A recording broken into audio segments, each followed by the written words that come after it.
There is a way that the world is supposed to operate, and there's a prediction in the Torah that when the Golus intensifies before the end of the Golus, there's going to be a disruption, an extreme disruption in the world working the way it's meant to work. So let's break that down a little bit. The world is designed for us to know without any challenge, without any difficulty, the first and later parts of the animame, such that everything in the world is visibly, is clearly the expression of the will of Hashem, that there is no other force in the world, and he is asa oseh v'yaseh l'chol ha'ma'asim. And the place where we're supposed to get that from is, in our case, from Yetzias Mitzrayim. Avraham Avinu was able to do it even without Yetzias Mitzrayim, was able to come to that clarity. And the idea that everything in the world is only an expression of the will of Hashem, that is a foundation of our belief. In addition, there is a foundation that Hashem is the address to turn to for all prayers, and that Hashem hears all prayers. In Nusach Svard, it's Ki Ato Shomea Tfilas Kol Peh, Amcha Yisrael Barachmim. In Ashkenaz, Ki Ato Shomea Tfilah. But it's a foundation that the world operates entirely by the express will of Hashem, and Hashem hears our prayers and responds to our prayers. There are other aspects of this way that the world is meant to work. It has to do with schar and onesh, but that is already established as being a more complex system than the simple system that we just described. The simple system that we just described is that water comes from the rock because Moshe speaks to the rock.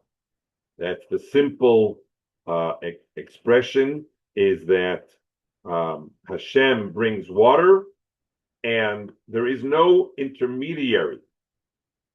There's nobody in between Hashem and that which happens in the world. And again, regarding our addressing Hashem, there is no intermediary. We address Hashem, and Hashem hears all of our prayers. What the Torah predicts is that before the last curtain call, there's going to be what's called Hester Panim. Hester Panim, in fact, is going to intensify to the point of Haster Astir, an intense Hester Panim. What that means is that both of these two features, which is that everything comes directly from Hashem, there is no other force that exists in the world, and that there is a direct interaction where Hashem is intimately and directly involved in the hashgacha pratis of each person's life, certainly of each Jew's life, that is going to become obscured, hidden, so that it will appear as though there are intermediaries involved in what happens in our lives, and it will appear as though Hashem is not engaged directly and compassionately with each of our lives.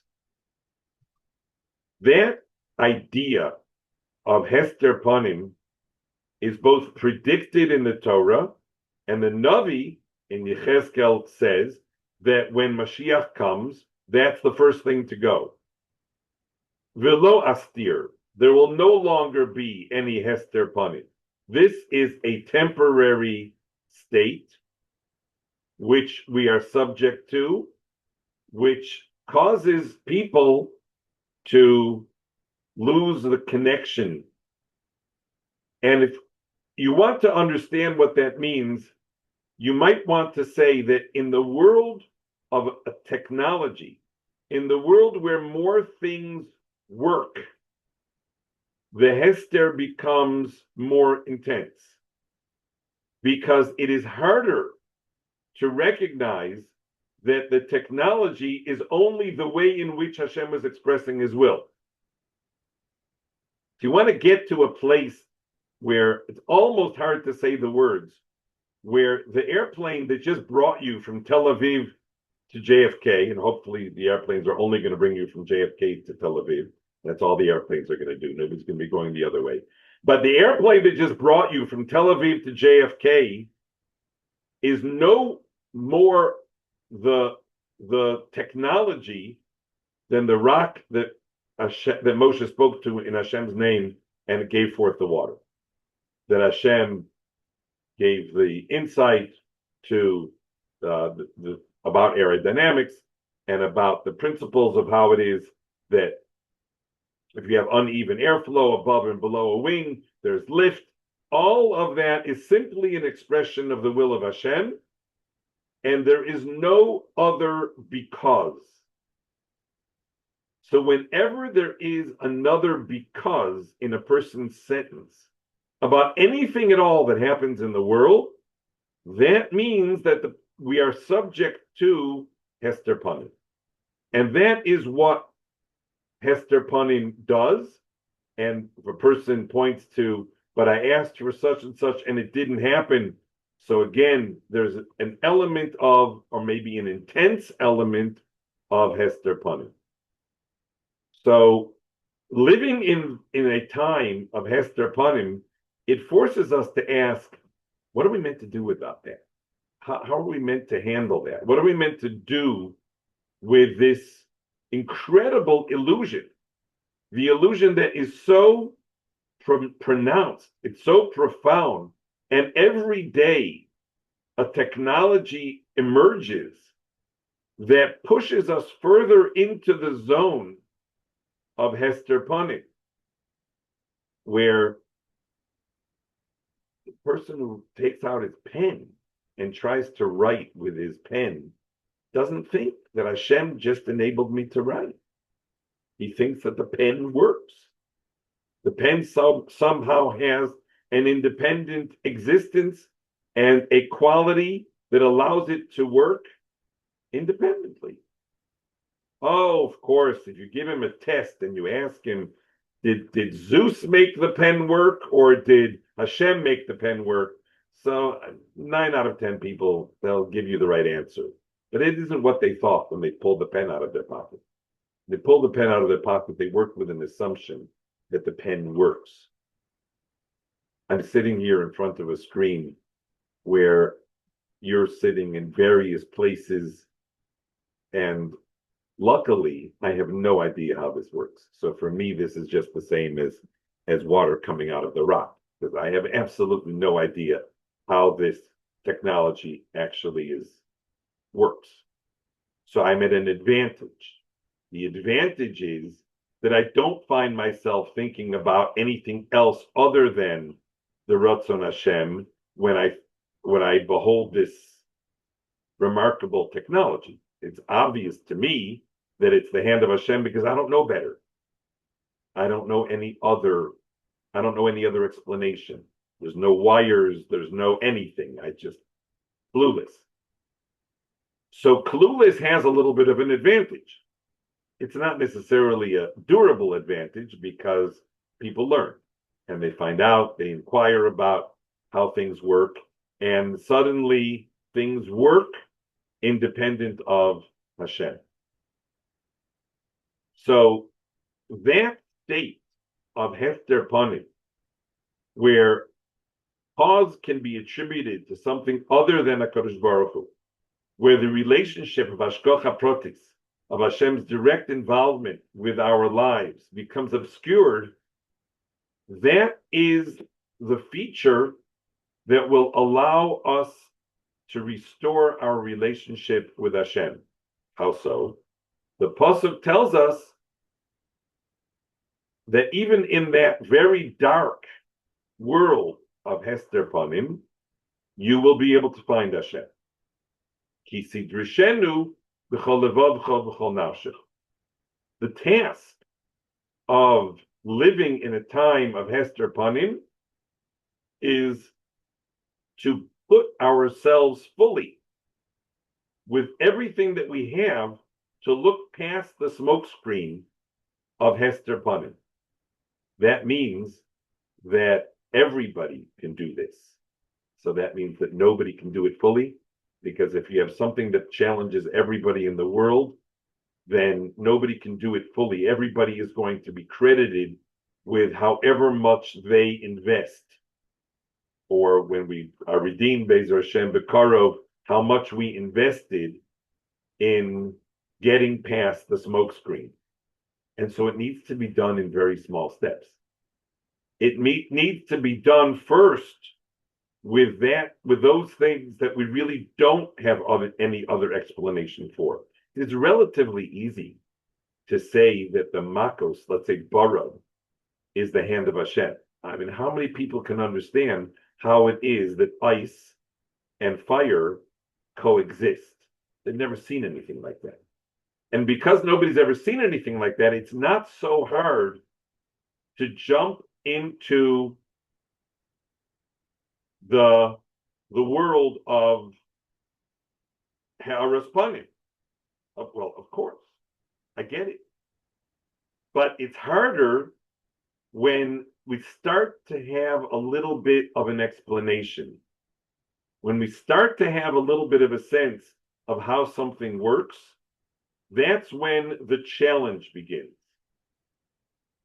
And so what you're meant to do in order to work your way towards this is to find those things that are at the edge.